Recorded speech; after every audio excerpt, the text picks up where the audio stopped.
Um país banhado por um enorme litoral e por diversas bacias, diversos rios de água doce. Porém, mesmo assim, enfrentou uma das piores secas de toda a sua história. Para você ter uma noção, resultou em mais de 500 mil mortes em apenas uma região. Você quer saber dessa história? Então vem comigo que eu te conto.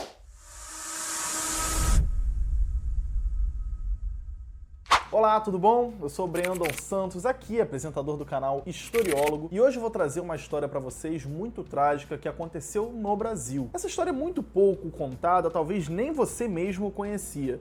Geralmente o brasileiro conhece muitas histórias de outros países, de outras regiões, de outros povos, mas sem conhecer a nossa história. E a nossa história, ao mesmo tempo que é muito rica, também é muito trágica. O Brasil, no final do século XIX, enfrentou a sua pior seca de toda a história. Naquela época não se falava muito em aquecimento global, mas o aquecimento global já dava os seus primeiros passos por conta das indústrias que na época já eram feitas. As indústrias geravam uma grande emissão de gás carbônico para a atmosfera e isso acabava também trazendo um caos gigantesco. Anos após, isso se intensificou e hoje nós estamos vendo o resultado de tudo isso. E que se não houver uma mudança, vai acontecer talvez até pior do que aconteceu nessa época. Mas voltando, relembrando esse acontecimento, isso aconteceu mais ou menos em 1877, no final da década de 70 daquele século. A seca aconteceu devido aos eventos climáticos que já se intensificavam em todo o mundo. Naquela época, apesar de não se falar muito sobre o aquecimento global, ele já estava acontecendo.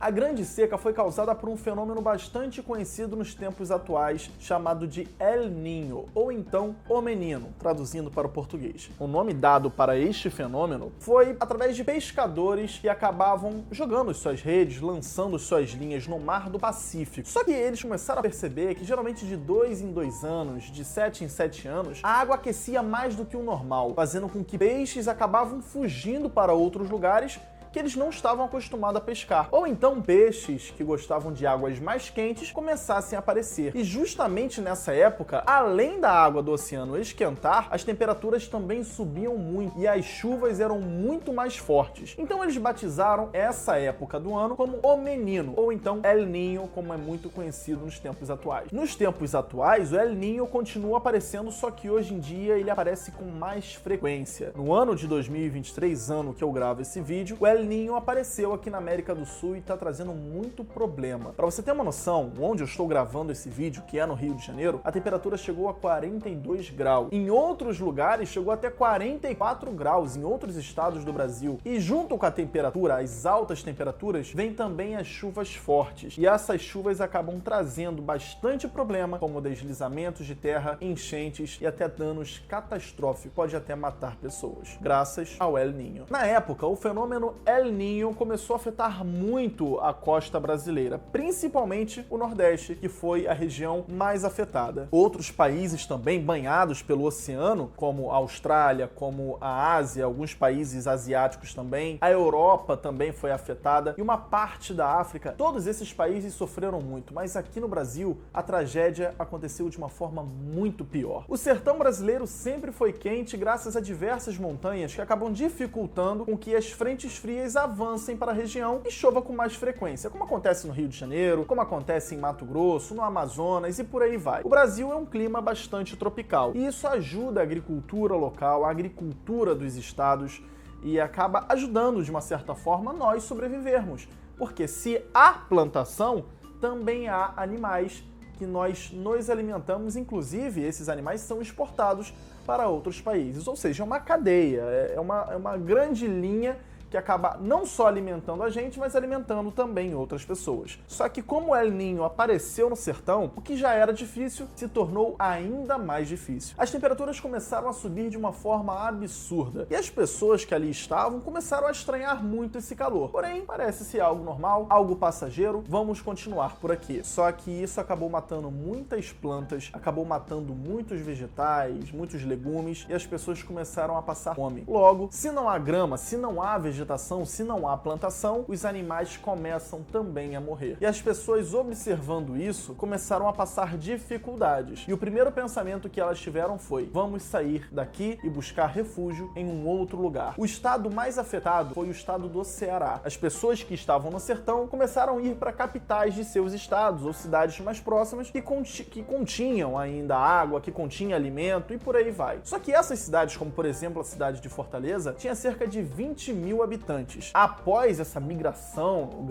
diversas pessoas saindo do sertão e indo para essa cidade, para você ter uma noção de 20 mil pessoas, a cidade teve mais de 100 mil pessoas. Cerca de 80 mil pessoas que saíram do sertão foram ao encontro em Fortaleza. Logo, uma cidade que só suporta 20 mil pessoas, que sobrevive com 20 mil pessoas, não tem como sobreviver a mais de 100 mil pessoas. 80 mil pessoas é raso dizer que na época não tinha uma contagem como há hoje em dia, graças ao IBGE, graças aos outros institutos. Então essa contagem não era feita de uma forma correta. Logo, se especula que foram 80 mil pessoas que saíram do sertão e foram para a capital de Fortaleza. Porém, esse número pode ser muito maior, assim como o número de mortes. Mesmo com muitas pessoas se deslocando do sertão para capitais, para outras cidades, muitos continuaram no sertão. E por continuar no sertão, eles não tiveram o que comer, o que beber e começaram a ter que procurar formas de se alimentar. Ao sair para caçar, ao sair para procurar alimento, a única cena que eles se deparavam eram com urubus e com ratos. Logo, é o que tem para comer. Muitos matavam os urubus e matavam esses ratos, ou então até se alimentavam de animais em decomposição por fome. Alguns viam plantas no chão e, por ver algo verde, sendo que muito tempo não é visto algo naquela região verde, eles se alimentavam muito famintos. Só que aquelas vegetações eram do calor e eram muito venenosas. Com isso, muitas pessoas morreram por conta da fome, mas também envenenadas ou por conta de doenças graças aos urubus, ratos e também os animais em decomposição. E nessa mesma época, um pouco curto tempo depois,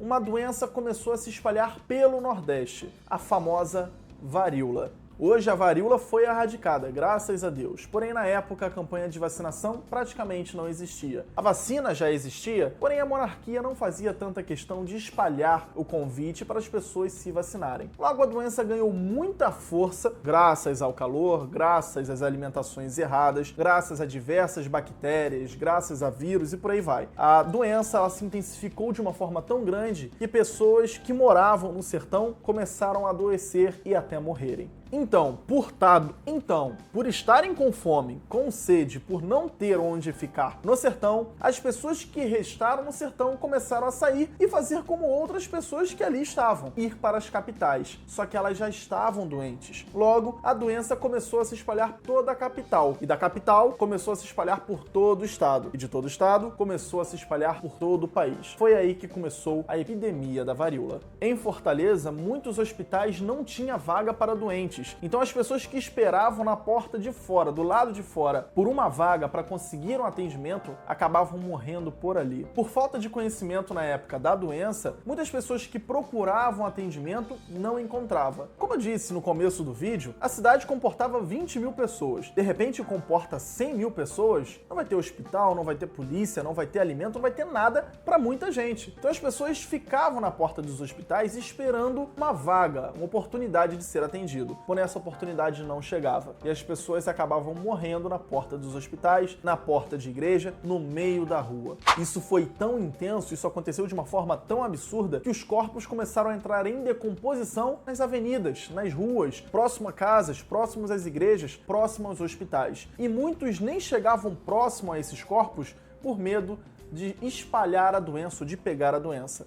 Muitos não tinham conhecimento sobre o que era a varíola naquela época. Logo, quando não tem conhecimento, pois o governo não passa, muitas pessoas acabam morrendo e sendo ignorante com outras pessoas.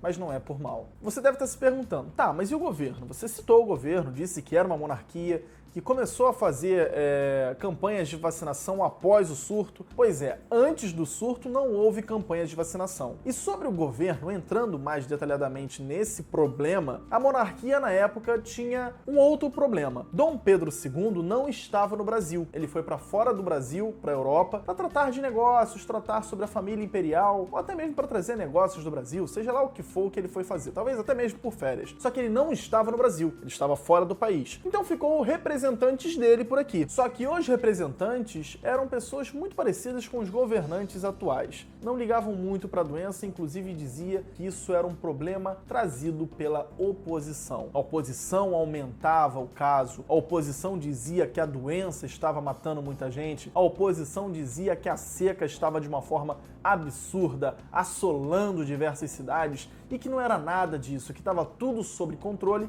e a doença também estava porque já havia vacina. Porém, o próprio governo, a própria monarquia na época, ajudou esse caos a se instalar. Não foi preciso a oposição mover um dedo. O negacionismo já tomava conta naquela época e Dom Pedro não estava no Brasil. Reforçando, Dom Pedro não estava no Brasil. Logo, os governantes resolveram soltar uma mensagem: a chuva está próxima. E isso se espalhou por todo o país e chegou finalmente ao Nordeste brasileiro. E os governantes começaram a falar isso para a população: olha, a chuva está próxima, pode voltar para o sertão porque vai chover a qualquer momento. Muitos voltaram e a chuva não caiu. Logo, essas pessoas voltaram para as capitais e gerou uma grande revolta. De repente, Dom Pedro volta da Europa para o Brasil. E ao invés de ter aquela comemoração porque o rei voltou, houve tristeza. Dom Pedro queria saber, logicamente, o que estava acontecendo. Então foi explicado a ele que muitos governantes estavam tratando algo como negacionismo. De repente, Dom Pedro sai da Europa e vem para o Brasil. Só que ao chegar no país, ele percebe que não houve comemoração em sua vinda. E ao invés de comemoração, havia muito luto, muita tristeza, muitas pessoas sem saber o que fazer. Dom Pedro, quando teve ciência da situação, logo se prontificou a ajudar. Ele pegou as joias que eram da monarquia e começou a vender para ter recursos e, de fato, ajudar o Nordeste brasileiro. Com a venda das joias, que você pode ter certeza que gerou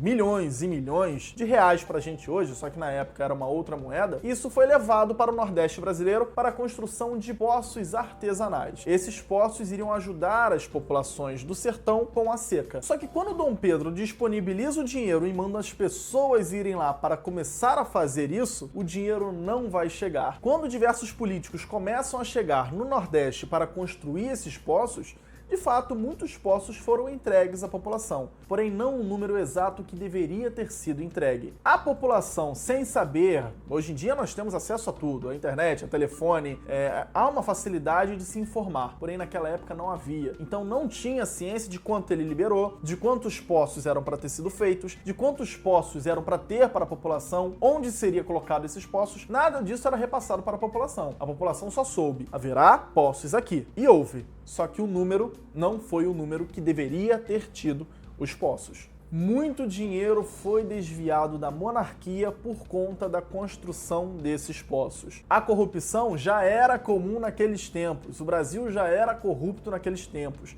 Os políticos, muitos deles, já eram negacionistas naqueles tempos. As vacinas não eram faladas da forma que deveria ser dita, tanto que a epidemia se espalhou rapidamente e muitas pessoas morreram por conta do governo da época. Muitas pessoas não tiveram acesso à água e nem mesmo à alimentação por conta do governo na época. Não houve uma preparação e quando houve a doença, não houve uma forma de erradicar rapidamente a doença. Não houve uma forma de se prevenir para que outro problema futuro pudesse acontecer. Hoje em dia, no Nordeste brasileiro, a seca continua, porém ainda está bastante longe de ser parecida com a seca que houve naqueles tempos. Porém, a seca está muito forte. Eu disse que está muito longe de ser parecida, pode até estar atualmente, nesse momento. A seca desse momento não é a mesma seca de 1877 a 1879. Porém, a seca pode ser até pior daqui a alguns anos, graças às condições climáticas. Sempre houve desmatamento, isso desde a época que descobriram o Brasil em 1500. Desde esse tempo, o pau-brasil,